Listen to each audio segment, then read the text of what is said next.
the conclusion some may be wishing for as we enter the third week of Epstein-related news. The Trump administration is trying they're trying its best to find a distraction that sticks. Latest attempt demanding an investigation into former President Barack Obama for leading the charge to manufacture the Russian collusion hoax. As we can see by that clearly AI video, I wonder how many times it's been reposted. For the record, it was posted to Trump's Truth Social account. Trump is clearly hoping this one sticks.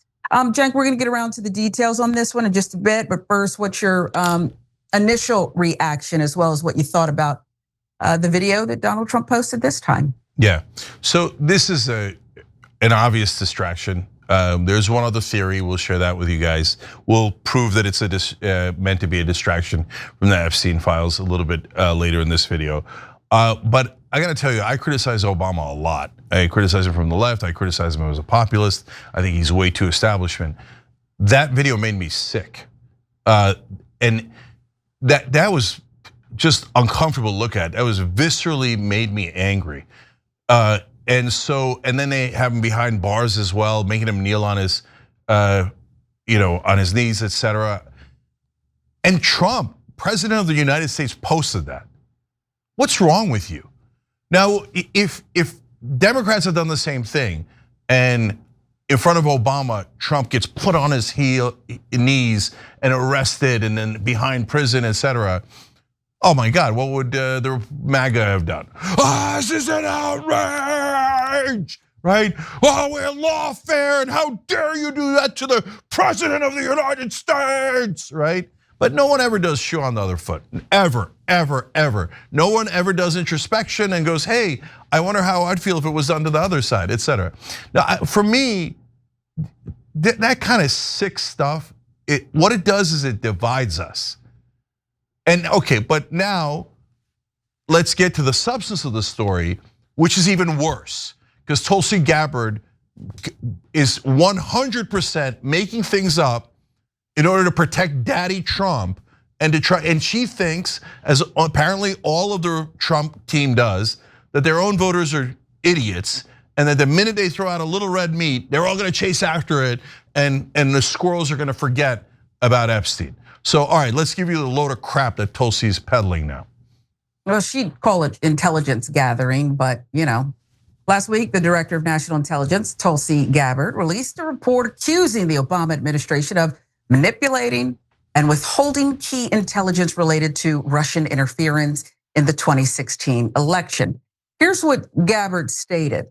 Obama and senior officials in his administration had laid the groundwork for a years-long coup against Trump after his victory over Hillary Clinton by manufacturing intelligence to suggest that Russia had tried to influence the election.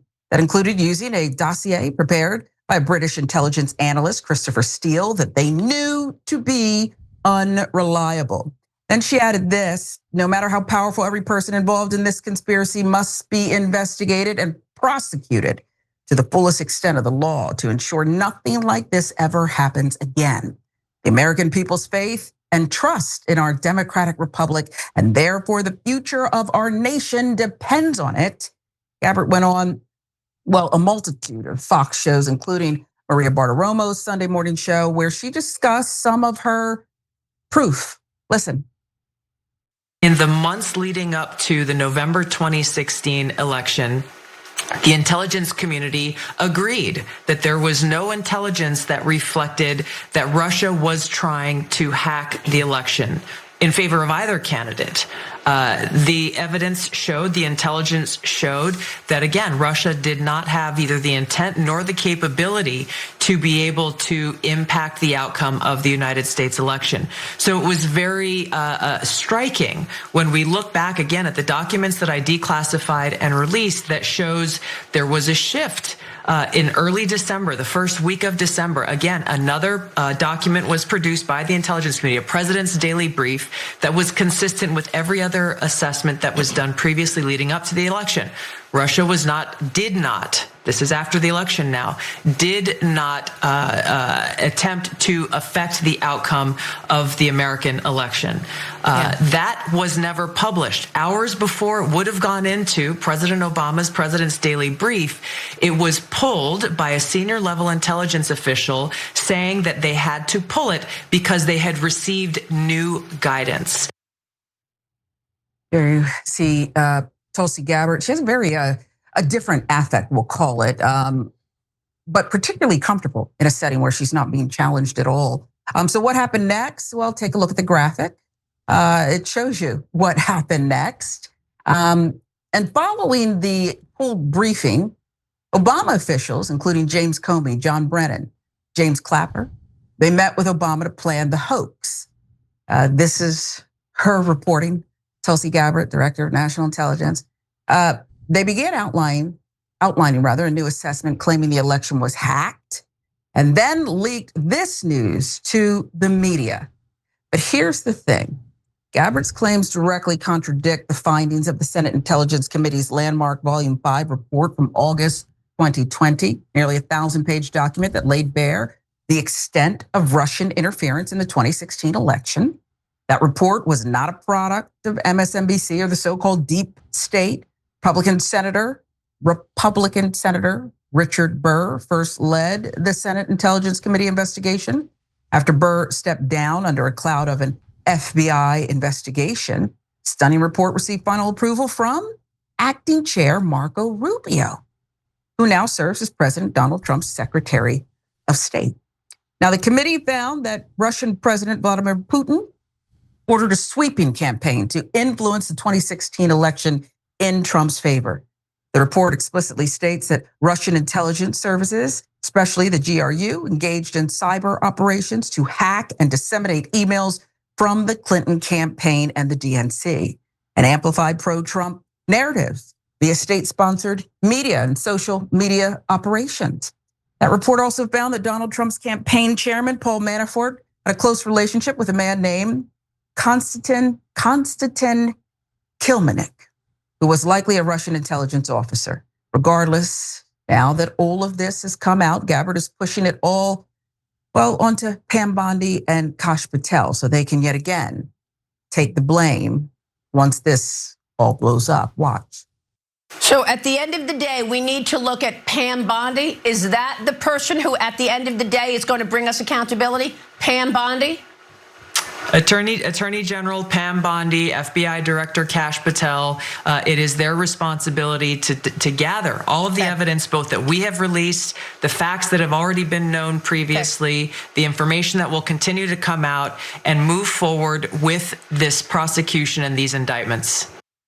And expect the fallout to be big. MAGA portions of it, big portions, already absolutely giddy about this. We'll show you. Surprise, surprise, the Obama administration laid the groundwork for the Russian hoax that was created to thwart President Trump during his first term. Senator Marsha Blackburn there. Tom Cotton, too. The senator says it will take decades for the intelligence community to recover from the damage done during the Obama and Biden presidencies. These partisan Democrats were desperate to defeat and undermine President Trump. Pat Harrigan, the congressman, says makes Watergate look like amateur hour. Obama's intel officials ran a disinformation campaign against the American people to take down a sitting president. This is absolutely disgraceful. And it goes on and on. Expect more coordinated attacks. And again, a MAGA audience to perhaps be captivated by this. Cenk, your thoughts? Yeah, okay, so you stated a lot of the evidence. Let me tie it together for you guys. She says that Obama was part of a years-long coup attempt at Trump. Obama was president before Trump. So the lunatic theory here is Obama is secretly running the government while Trump is president for years. We're supposed to take this theory seriously. And Trump was like, oh, it's okay, let Obama run the government, and maybe he'll do a coup against me, but it's okay, I'm gonna let Obama run it. Okay, all right. You say, no, Cenk, you're over extrapolating there. All right, she said, we have the evidence that they were going to show that the Russians were not involved, but they pulled it before Obama saw it in the presidential daily briefing. Wait, if they pulled it before Obama saw it, how did Obama run a years-long coup attempt based on that evidence if he didn't even see it? You're not even trying to make sense. Okay, number three, whoever is involved in the Steele dossier, I mean, that was outrageous. By the way, Steele dossier was outrageous and stupid. Half of those charges made no sense at all. Guess who said that right away? We did, okay? Trump's a germaphobe, half those stories didn't make any sense. Okay, so you know who ordered the Steele dossier? Originally a Republican opponent in the primary, not the Democrats. So is that person going to be prosecuted?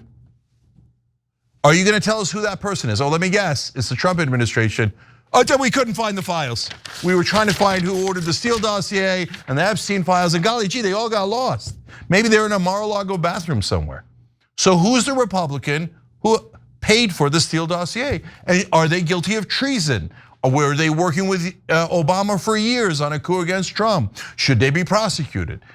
No one will ask Tulsi Gabbard that. And if anyone does, she'll totally ignore it. She'll never mention it in her life. So that gives you a sense of, is this for real? Like, oh my God, we found something. This is amazing, terrible. We got to really look into this. Who are the traitors? Or is it a political hatchet job to distract you?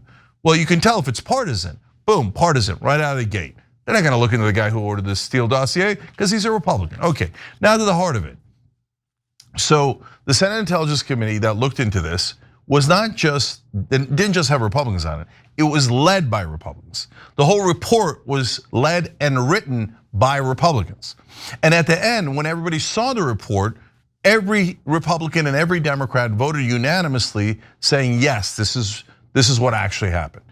And when Senator Burr from North Carolina left, the person who took it over and signed off at the end as the chairman was Marco Rubio.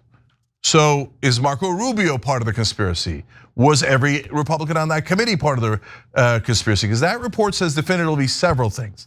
The one that everybody focuses on in MAGA world is Trump did not collude with the Russians during the election. Now I understand why they focus on that, because that's super important, right? And when I saw that portion of the report and I saw the Democrats signed off on it, I said, okay, no problem. Then Trump did not collude with the Russians. But the report also says the Russians definitely interfered in the election. Here's all the different things that they did. And yes, they definitely tried to help Trump win. Now, if Trump wasn't actively working with them, Trump's not at fault. But did they do it? Yes, they definitely did it. And that is what every Republican said at the time. Now the Republicans are flipping and going, yeah, maybe the Russians didn't do it. Yeah, it's just like an Obama plot. Yeah, that's what it was. All right, come on. And this is right after the Epstein files. They're trying to distract. And so, and Tulsi Gabbard was a little bit in the doghouse because she had accidentally said the truth about intelligence regarding Iran's nuclear program, which is that it basically was not weapons ready at all, not even close, not within years. But when she said that and later Trump bombed Iran, then Trump was like, Tulsi's wrong. I am the great warmonger, I mean, peace candidate. And so she's trying to make up to Trump, be like, oh yeah, we'll help you with your stupid lies about the Russians from 2016. Why are we talking about 2016? Do you know who won the 2016 presidential election? Donald Trump did. So who cares? Donald Trump wasn't prosecuted because he shouldn't have been prosecuted because he didn't collude. So we're done with it. Why are we going back to that? It's not like he lost the election, he won it. So this is just dumb. And by the way, super ugly. I mean, this shows you who Tulsi Gabbard is. Talking about arresting the former president on treason when she knows for a fact that there's no evidence to support that. All right, well that tells you that people tell you who they are in their actions. Tulsi Gabbard just told you she's a giant liar. She's total partisan right-wing hack and never meant anything she said. And I mean, look, a lot of us had already figured that out by now. But people, take her seriously. She shouldn't be taken seriously. And now any intelligence that comes out of that department is totally suspect, because we know the head of the department is an enormous political hack who will lie about outrageous things with no conscience at all. But will MAGA take portions of it, large enough portions of MAGA, take this seriously? I mean, you said earlier how this administration seems to think that MAGA's stupid. Just when we think, oh, they're waking up Epstein, they're demanding answers. This is, they're at least have integrity in the things they believe in. Will they take this bait, or will they say, you know what? We have a Republican entity, or at least one with close ties, who was the one who funded the research into this dossier. Will they say, wait a minute here? Look, tribalism makes us blind. So there's so many things the Democrats believe that were just outrageous. Like you would see Joe Biden shaking hands with a person that didn't exist, and they would say, no, that's normal. People do that, right?